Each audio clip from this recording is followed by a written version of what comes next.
दोस्तों, क्या आप लोगों को मालूम है पीआईए का सालाना नुकसान 45 अरब रुपए है, जबकि बांग्लादेश की सरकारी एयरलाइन का मुनाफा 150 करोड़ टका है, जो कि तकरीबन 300 करोड़ पाकिस्तानी रुपए बनते हैं।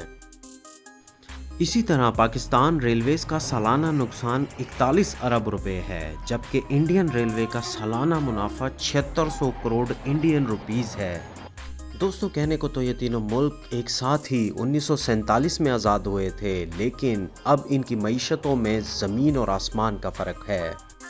जहां भारत दुनिया की ताकतवर तरीन मईशतों में 5वें नंबर पर आ गया है और बांग्लादेश जनूबी एशिया में सबसे ज़्यादा तेज़ी से तरक्की करने वाला मुल्क है, वहीं पाकिस्तान इसके बरक्स दिवालिया होने के करीब है और मुकम्मल तौर पर IMF के रहम करम पर है।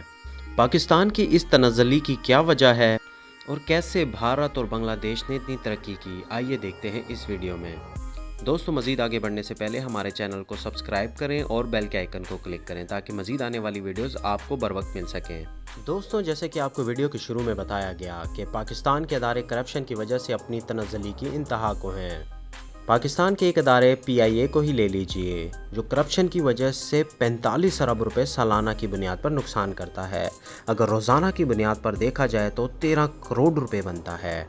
इसी तरह PIA के टोटल असासे तो 150 अरब रुपए के हैं, लेकिन PIA पर टोटल कर्जा 480 अरब रुपए है। PIA सालाना 3 लाख टिकट मुफ्त बांटता है, जिससे अदारे को 5 अरब सालाना का नुकसान होता है। इसी तरह पाकिस्तान का एक और बड़ा अदारा पाकिस्तान रेलवे सालाना 41 अरब रुपए का नुकसान करता है।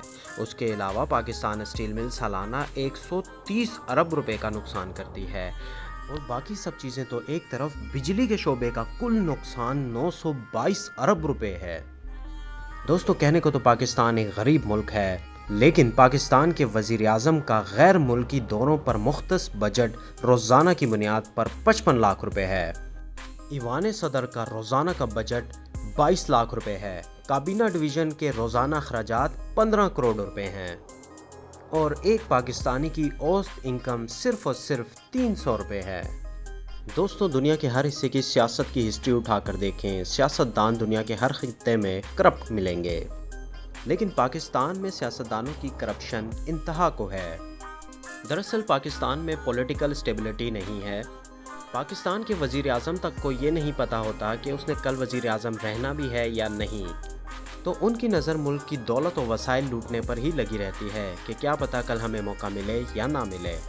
वैसे तो इंडिया और बांग्लादेश के सियासतदान भी काफ़ी करप्ट हैं, लेकिन वो अपनी आवाम पर पैसा ज़रूर लगाते हैं, क्योंकि पाकिस्तान के बरक्स इंडिया और बांग्लादेश में पॉलिटिकल पार्टीज़ ख़ुसूसन वज़ीर आज़म को अपनी मुद्दत मुलाज़मत पूरी करने दी जाती है। किसी भी मुल्क को तरक्की करने के लिए सियासी इस्तेकाम की ज़रूरत होती है, क्योंकि मुल्क में कोई भी नई आने वाली गवर्नमेंट को कम से कम 2 से 3 साल का अरसा ये समझने के लिए लगता है कि मुल्क को किस डायरेक्शन में लेकर चलना है। जब भी गवर्नमेंट संभलने के करीब होती है, गवर्नमेंट का तख्ता उलट दिया जाता है। नई आने वाली गवर्नमेंट पिछली गवर्नमेंट के तमाम अच्छे प्रोजेक्ट्स बंद करवाकर अपने नए प्रोजेक्ट्स शुरू करवा देती है, जिससे पिछले कई सालों से पाकिस्तान का कोई भी मेगा प्रोजेक्ट पाए तकमील तक नहीं पहुंच सका। मेगा प्रोजेक्ट्स में सबसे ज़्यादा अहम डैम हैं, जिसकी वजह से पाकिस्तान को एनर्जी क्राइसिस का सामना है। बिजली कम और महंगी होने की वजह से पाकिस्तान की इंडस्ट्रीज़ बंद हो गई, लोग बेरोज़गार हो गए, पाकिस्तान की एक्सपोर्ट्स कम हो गई और पाकिस्तान इंपोर्ट पर इन्हिसार करने लगा। पाकिस्तान की इकॉनमी यूं गिरते गिरते अब दिवालिया होने के कगार पर खड़ी है। दोस्तों, हमारे सरकारी अदारों में हद से ज़्यादा करप्शन, सियासतदानों और ब्यूरोक्रेट्स की अजीम शाही खर्चियाँ और इसके अलावा सबसे अहम सियासी अदम इस्तेकाम ने हमारे मुल्क का बुरा हाल कर दिया है। दोस्तों, करप्शन हमारी कौम की रगों में इस हद तक घुल गई है कि आपको पूरे मुल्क में खालिस चर्च तो मिल जाएगी, लेकिन आपको खालिस दूध कहीं से भी नहीं मिलेगा। पाकिस्तान का कोई सरकारी अदारा भी ऐसा नहीं है जहाँ पे बग़ैर रिश्वत के आपका काम हो जाए। हम बहैसियत कौम जब तक खुद ठीक नहीं होंगे, हमें अच्छे लीडर मिल ही नहीं सकते। हमें उम्मीद है हमारी वीडियो आपके इल्म में इजाफे का सबब बनी होगी। दोस्तों, जाते जाते फिर आपसे रिक्वेस्ट, अगर आपको हमारी वीडियोस पसंद आए तो इन्हें लाइक, शेयर और सब्सक्राइब लाजमी करें और मुझे अपनी दुआओं में लाजमी याद रखिएगा। अल्लाह हाफिज़।